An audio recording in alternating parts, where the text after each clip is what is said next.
এখানে কি দিব তোমাকে, কি দিব? জয়রিয়া ডার্মোমিক্সটা নিয়ে আসো তো। এই যে গলার গুলা সারছে এখন, এই যে হাতে হইছে। এই যে কানের পিছনেও হইছে।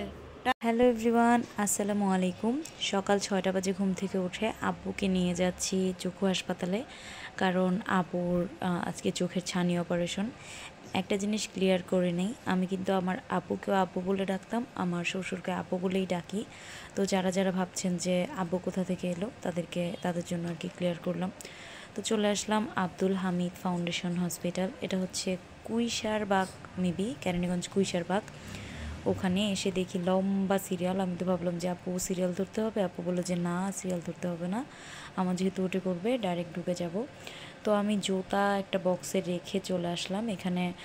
যারা হিজাব পরেন তারা বুঝবেন এই যন্ত্রণাটা, বারবার হিজাব ঠিক করা লাগে। এক্ষেত্রে আমিও ব্যতিক্রম নই। আর আমি হচ্ছে যত হিজাব পেন কিনেছি সেগুলো বাসায় রেখে এসেছি, মানে আমাদের বাসায়। তো এই তো আব্বু চলে গেলো একটা রুমে, ওখানে যে দাঁড়িয়েছিল। আর সকাল 6টা থেকে ধরে 10:30 পর্যন্ত তো দাঁড়িয়ে থেকে বসে থেকে তো নিচে নেমে আসলাম নাস্তা করতে। এখানে এসে ঘটলো বিরাট কাণ্ড। এই জুতাগুলো আমি খুঁজেই পাচ্ছিলাম না, মানে জুতাগুলো আমি একটা কালো পলিতে ভরে জুতার বক্সে রেখে গেছি টোকেন নিয়ে। সেই টোকেন আছে কিন্তু জুতার বক্সে আমার জুতা নেই, অন্য কারো জুতা। 1 ঘন্টা চিল্লাচিল্লি করার পর, খোঁজার পর, তারপর আমি জুতাগুলো খুঁজে পেলাম। তো যে মোরগ পোলাও খেয়ে আসলাম, এখানে এসে আর বসার জায়গা পাইনি। তো সিঁড়ির ওখানে জায়গা ছিল, সেখানে বসেছিলাম। আর এই যে এই টেবিল রানারগুলো নিচে বিক্রি করছিল একটা ভ্যান গাড়িতে, ওখান থেকে 6টা টেবিল রানার কিনে নিলাম 200 টাকা করে, মানে 200 টাকা দিয়ে 6টা কিনেছি আর কি। তারপরেই তো আব্বুকে চোখে ইঞ্জেকশন দিয়ে অবশ করে ফেলছে চোখ। তারপর ওনাকে এখন নিয়ে যাবে 5 তলা থেকে 4 তলায়, সেখানে যেয়ে আব্বুকে ওটি করবে আর কি। তো ওটি করার পর আব্বুকে বের করে দেওয়ার পর আমাকে ডাকছিল যে শান্তাকে। আমি এবার চেয়ারের ভিতরে, মানে 3-4টা চেয়ার একসাথে করে ঘুমাচ্ছিলাম, অনেক বেশি ক্লান্ত লাগছিল। তারপরে আব্বুকে ভাত খাইয়ে দিচ্ছি। আমি এই প্রথম আমার আব্বুকে আর কি খাইয়ে দিচ্ছি লোকমা করে। তো আব্বুকে খাইয়ে দেওয়ার পর জুয়েলের বাবা চলে আসলো। তারপরে আমি আবার চলে যাচ্ছি বাসায়, যেহেতু আমার পার্সেল দিতে হয়, ডেলিভারি ম্যান এসে আবার আমাকে ফোন দিবে। তো পার্সেলগুলো দিয়ে দেওয়ার জন্য আমি বাসায় চলে গেলাম। আর এদিকে নদীর পাড় দিয়ে বাসা যাচ্ছিলাম, এত বেশি ভালো লাগছিল। এটা কোন নদী আমি জানি না।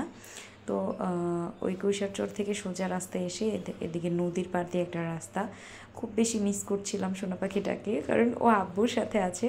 তো আমি মনে মনে বলছিলাম যে ওর সাথে যদি এই রাস্তা দিয়ে ফেরা যেত তাহলে একদম মানে খুব ভালো লাগতো আর কি। আর ওর সাথে অনেক দিন যাবত আমার রিক্সা চড়া হয় না, কোথাও যাওয়া হয় না অনেক দিন যাবত। তো যাই হোক, আগামী মাসের 9 তারিখে আমার পরীক্ষার ডেট দিয়ে দিয়েছে। একটা চিন্তা আর কি মাথায় চলে এসেছে। একটা আপু আমাকে কমেন্ট করেছে, আপু আপনার পরীক্ষার ডেট দিয়েছে কেন রে ভাই, কেন কমেন্টটা করছো তুমি, আর কেনই বা আমি গ্রুপে ঢুকলাম, আর কেনই বা দেখলাম যে পরীক্ষার ডেট দিছে। আমার পরীক্ষা 9 তারিখে, তুমি 1 তারিখে আমাকে বললেও পারতা আর কি যে আপু পরীক্ষার ডেট দিছে। 1 মাস আগে থেকে টেনশন মাথায় ঢুকাইয়া দিলা তুমি। তো যাই হোক, এখানে আব্বুকে জয়ের বাবা আবার বাসায় নিয়ে আসলো। আর দাদা এখানে চোখে কি লাগাইলো? দাদা এখানে যে চোখে কি লাগাইলো? সুন্দর লাগাইলো দাদা। ওয়াও বলো, ওয়াও বলো। জারিফ দাদা কি লাগাইলো? এখানে কি দিব তোমাকে, কি দিব? জয়রিয়া ডার্মোমিক্সটা নিয়ে আসো তো। এই যে গলার গুলা সারছে এখন, এই যে হাতে হইছে। এই যে কানের পিছনেও হইছে। ডার্মোমিক্স নিয়ে আসো, এই যে এখানেও হইছে। কি দিবা তুমি, কি দিবা? ডার্মোমিক্স দিবা? তুমি কি খাও আম্মু, তুমি কি খাও? বানানা খাও, আমাকে দিবা? কেন দিবা না? একটু দাও। কেন দিবা না তুমি আমাকে, কেন দিবা না? একটু খাই। জয়রা খাবে বানানা, আম্মু খাবে না বানানা, মা খাবে না, একটু আমাকে দাও। এই যে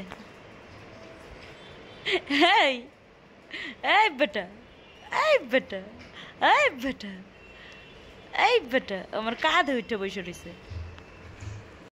তো রাতের বেলা 3 বাচ্চাকে ভাত খাইয়ে ঘুমানিয়ে দিলাম। এখন আমার বড় বাচ্চাকে খাইয়ে দিব। আমার শাশুড়ি আবার শিং মাছের তরকারি রান্না করেছিল আমার শ্বশুরের জন্য, জানে না যে আমার শ্বশুরকে এখানে নিয়ে আসবো। তো সেই তরকারি আবার দিয়ে গেছে, তো সেই তরকারি মেখে এখন আমার শ্বশুরকে ভাত খাইয়ে দিব। সবাই আমার শ্বশুরের জন্য দোয়া করবেন। আল্লাহ হাফেজ, ভালো থাকবেন সবাই।